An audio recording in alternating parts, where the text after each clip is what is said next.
ये NCERT class 8 history के chapter 8 में बनाए गए वीडियो का चौथा पार्ट है। पिछले वीडियोज में हमने इंडियन नेशनल कांग्रेस की स्थापना और गांधी जी के द्वारा किया गया सत्याग्रह जैसे कि चंपारण, खेड़ा और अहमदाबाद मिल स्ट्राइक, इस सब के बारे में जाना। यहाँ पर जो पिक्चर दिखाया गया है यह नटल कांग्रेस के फाउंडर्स का है। इसकी स्थापना महात्मा गांधी द्वारा और दूसरे भी इंडियंस थे उनके साथ मिलकर किया गया था साउथ अफ्रीका के डरबन में 1895 में। वहाँ पर जो रेशियल डिस्क्रिमिनेशन किया जा रहा था उसके खिलाफ लड़ाई में इसकी स्थापना की गई थी। अब है रॉलेट सत्याग्रह। 1919 में ब्रिटिश गवर्नमेंट के द्वारा एक लॉ पास किया गया जिसको रॉलेट एक्ट के नाम से जाना जाता है। सर सिडनी रॉलेट के चेयरमैनशिप में मतलब अध्यक्षता में एक कमेटी फॉर्म किया गया और उसी के द्वारा यह लॉ पारित किया गया था। इस लॉ को पारित करने का जो मेन मोटिव था, मकसद था, वो था इंडिया में रिवॉल्यूशनरी एक्टिविटीज पर कंट्रोल करना। इस कानून के तहत गवर्नमेंट को किसी भी सस्पेक्ट यानी कि किसी भी संदिग्ध व्यक्ति को बिना किसी ट्रायल का, बिना किसी मुकदमा का जेल में रखने का अधिकार मिल गया था। इस एक्ट के द्वारा फ्रीडम ऑफ एक्सप्रेशन यानी कि अभिव्यक्ति की स्वतंत्रता जैसे फंडामेंटल राइट पर अंकुश लगाया गया था और पुलिस पावर को बढ़ाया गया था। महात्मा गांधी, मोहम्मद अली जिन्ना और जो दूसरे नेता थे उनका मानना था कि सरकार के पास लोगों का जो बेसिक फ्रीडम है उस पर अंकुश लगाने का कोई अधिकार नहीं है। इस कानून को उनके द्वारा डेविलिश और टिरानिकल यानी कि निरंकुशवादी बताया गया। गांधी जी ने लोगों से आह्वान किया कि 6 अप्रैल 1919 को इस एक्ट के विरोध में नॉन वायलेंट अपोजिशन डे के रूप में और ह्यूमिलिएशन एंड प्रेयर डे के रूप में यानी कि अपमान व याचना दिवस के रूप में मनाया जाए और हड़ताल किया जाए, स्ट्राइक किया जाए। इस मूवमेंट को लॉन्च करने के लिए सत्याग्रह सभा का गठन किया गया। हालांकि ये सत्याग्रह शहर तक ही सीमित था, लेकिन रॉलेट सत्याग्रह ब्रिटिश गवर्नमेंट के खिलाफ ऑल इंडिया स्ट्रगल बन गया था। अप्रैल 1919 में बहुत सारे प्रदर्शन किए गए, उसके बाद कंट्री में पूरा हड़ताल किया गया और गवर्नमेंट ने इन आंदोलनों को कुचलने के लिए दमनकारी रास्ता अपनाया। 13 अप्रैल को जलियांवाला बाग हत्याकांड हुआ था। यह घटना 13 अप्रैल 1919 को पंजाब के अमृतसर में हुई थी और यह बैसाखी के दिन हुई थी। इस घटना में जनरल डायर ने निहत्थे लोगों पर, चाहे वो बूढ़े हो या फिर औरतें हो या बच्चे हो, सब पर गोलियां चलवाई थी। इस मैसेकर के बारे में जानने के बाद, जनसंहार के बारे में जानने के बाद रविन्द्रनाथ टैगोर ने गुस्से में अपनी नाइटहुड की उपाधि वापस लौटा दी थी। यहाँ पर नाइटहुड का मतलब दिया गया है, यह एक उपाधि होता है जो ब्रिटिश क्राउन के द्वारा किसी व्यक्ति को उसके पर्सनल अचीवमेंट या फिर पब्लिक सर्विस के लिए दिया जाता है। यहाँ पर वर्ल्ड कंपाउंड को दिखाया जा रहा है जहाँ पर जनरल डायर ने लोगों की सभा पर गोलियां चलवाई थी। रॉलेट सत्याग्रह के दौरान उसमें जो भाग लेने वाले लोग थे उन्होंने सुनिश्चित किया कि ब्रिटिश रूल के खिलाफ इस लड़ाई में हिंदू और मुस्लिम एक हैं, साथ मिले हुए हैं और यही महात्मा गांधी भी चाहते थे। उनका मानना था कि इंडिया, यहाँ रहने वाले सभी लोग, चाहे वो हिंदू हो, मुस्लिम हो या किसी दूसरे रिलीजन का हो, जितने भी लोग यहाँ रहते हैं सबका इंडिया घर है। अब है खिलाफत agitation and the non cooperation movement. पहले खिलाफत आंदोलन के कॉजेज के बारे में जान लेते हैं। फर्स्ट वर्ल्ड वॉर के बाद तुर्की की हार हुई थी और युद्ध के बाद ब्रिटिश ने तुर्की के खलीफा को उनके पद से हटा दिया था। ब्रिटिश का प्लान था कि वो ओटोमन एम्पायर को डिसइंटीग्रेट कर देंगे, विघटित कर देंगे।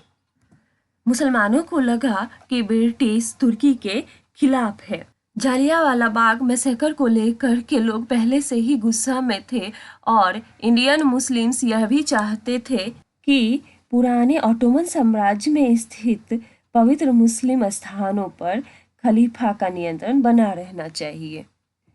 इस मूवमेंट के जो लीडर्स थे वो थे शौकत अली, मौलाना मोहम्मद अली जौहर, हकीम अजमल खान और अबुल कलाम आज़ाद।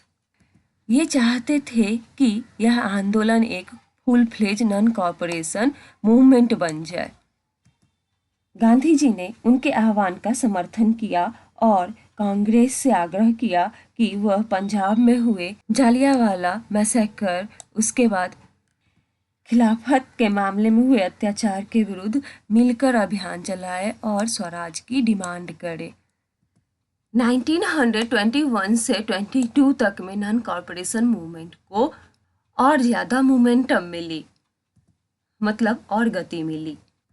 हजारों स्टूडेंट्स ने गवर्नमेंट स्कूल कॉलेज को छोड़ दिया। बहुत सारे लॉयर्स जैसे कि मोतीलाल नेहरू, सी.आर. दास, सी राजगोपालाचारी, असफ अली, इन्होंने अपनी प्रैक्टिस छोड़ दी। ब्रिटिश टाइटल्स को लौटा दिया गया और लेजिस्लेचर्स का बायकॉट किया गया, बहिष्कार किया गया।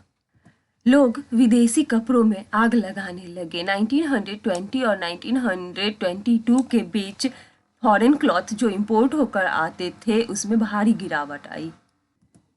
अब है पीपल्स इनिशिएटिव्स। बहुत सारे केसेस में लोगों ने ब्रिटिश रूल का विरोध नॉन वायलेंट रूप से यानी कि अहिंसक रूप से किया। दूसरे केसेस में अलग अलग क्लास के अलग अलग ग्रुप के लोग गांधी जी का जो आह्वान था उसको अपने ढंग से उसका अर्थ निकाला और उन तरीकों से प्रोटेस्ट किया जो कि महात्मा गांधी के आइडियाज से मेल नहीं खाते थे। सभी जगहों पर लोगों ने अपने मूवमेंट्स को लोकल ग्रीवेंसेस यानी कि स्थानीय मुद्दों के साथ जोड़कर आंदोलन को आगे बढ़ाया। इस तरह के कुछ एग्जाम्पल्स देखते हैं।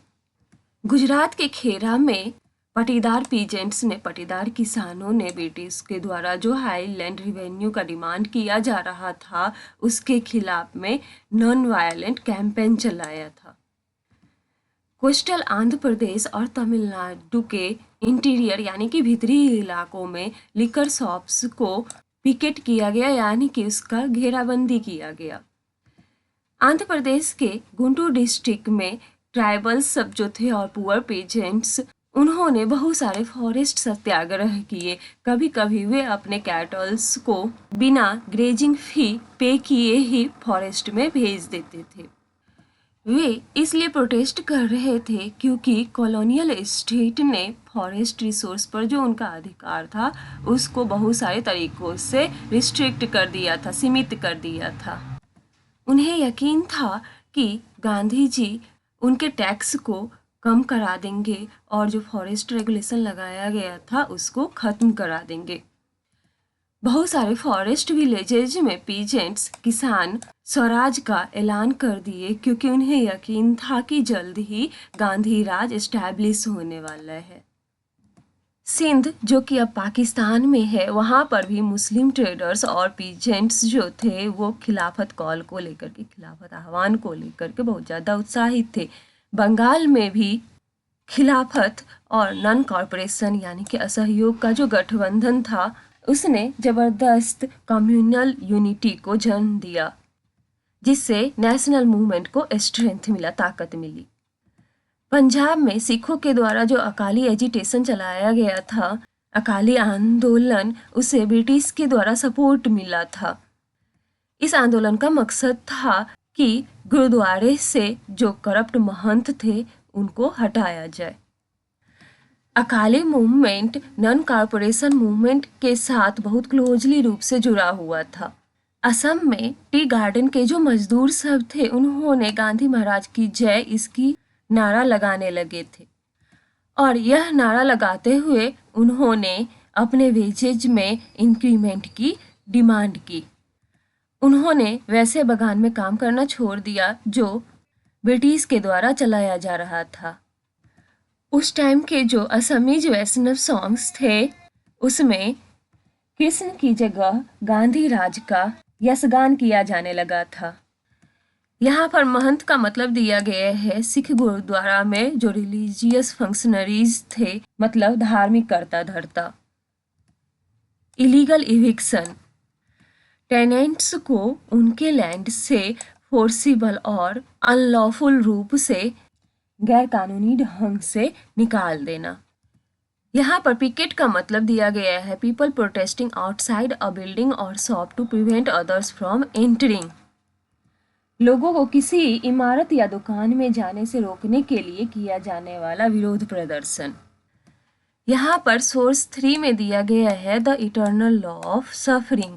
महात्मा गांधी के लिए अहिंसा का क्या मतलब था और अहिंसा किसी भी स्ट्रगल का आधार कैसे हो सकता था, इसके बारे में गांधी जी कहते थे कि रिटर्निंग का थोड़ा सा भी उम्मीद किए बिना अच्छे काम करते जाने से अहिंसा का जन्म होता है और इसके लिए आपको किसी भी व्यक्ति के हाथों खुशी खुशी पीड़ा सहने के लिए तैयार रहना चाहिए और आप किसी के प्रति अपने मन में दुर्भावना नहीं रखेंगे।